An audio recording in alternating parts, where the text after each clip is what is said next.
নমস্কার। আজকে আবার চলে এলাম আপনাদের সামনে। আমি রীনা মণ্ডল।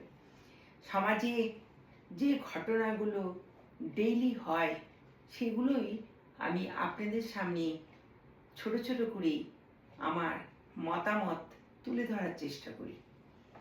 আপনাদের সামনে এই ভিডিও যদি আমার পড়ে অবশ্যই কমেন্ট করবেন। আমি আশা করি আপনারা দেখে কমেন্ট অবশ্যই জানাবেন। আজকে চলে আসি র্যাপিডিও সম্বন্ধে। আগে আমাদের শিলিগুড়ির যে গলি বা পাড়াগুলো আছে সেগুলোতে ঠিক মতন মার্কেটে যেতে হলে সেরকম কোনো ব্যবস্থা ছিল না, এক রিক্সা ছাড়া। আপনি যেই জায়গাটাতে থাকেন, কিন্তু আপনি বিধান মার্কেট বলুন, সেবক রোড বলুন, আপনি কি পৌঁছতে গেলে একমাত্র রিক্সা ছিল ভরসা। আমরা প্রথমে রিক্সাই পেয়েছি, তারপরে আসলো টোটো। টোটো হঠাৎ করে অনেক হয়ে গেল, সেটাতেও আমাদের যাওয়া আসা করতে সুবিধে। কিন্তু মেন রোডগুলিতে যখন টোটো প্রচুর পরিমাণে চলে তখন রাস্তা একদম পুরো জ্যাম হয়ে যায় বা ভিড় হয়ে যায়, তখন রাস্তা দিয়ে হেঁটে চলাই মুশকিল। এখন এসছে র্যাপিডিও, যেটা 4 চাকা আছে, টোটো আছে, অটো আছে এবং স্কুটার বা স্কুটি আছে। আমরা এখন সহজ পদ্ধতিতে র্যাপিডিও পেয়ে গেছি।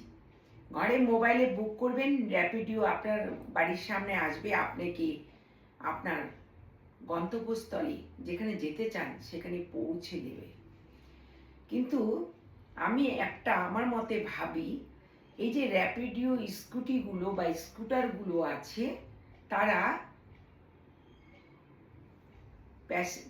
প্যাসেঞ্জারকে যে নিয়ে যাচ্ছে তাদের হেলমেটটা ঠিক মতন থাকে না।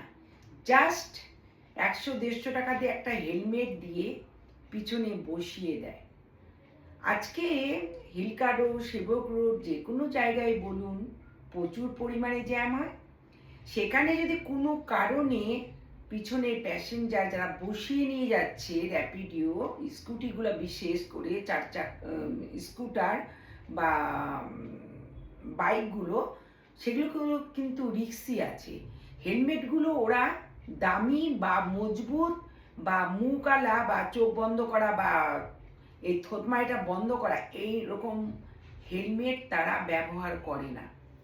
তাতে কি হবে, কোনো রকম পেছনে যারা বসে থাকে তারা যদি ধাক্কা কোনো একটু খায়, পড়ে গিয়ে তাদের মাথায় লেগে তাদের চোট পেতে পারে। এজন্য আপনারা যারা আছেন, যারা এগুলো দেখাশোনা করছেন আমাদের, সেগুলো একটু দেখবেন।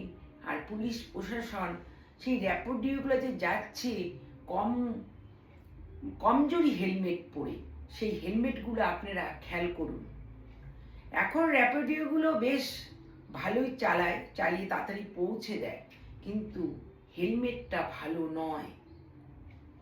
একটা মেয়ে ছেলে একটা বাচ্চাকে নিয়ে র্যাপিডিওর পেছনে, স্কুটি বা বাইকের পেছনে যারা বসে, তাদের কিন্তু খুব রিস্ক হয়ে যায়। আমি নিজে দেখেছি, নিজে হাতিয়ে দেখেছি।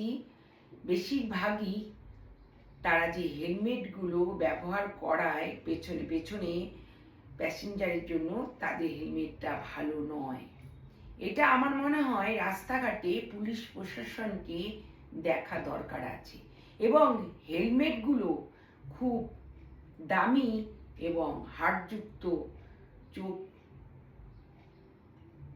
মুখ সব ঢাকা থাকতে হবে এই হেলমেটগুলোতে।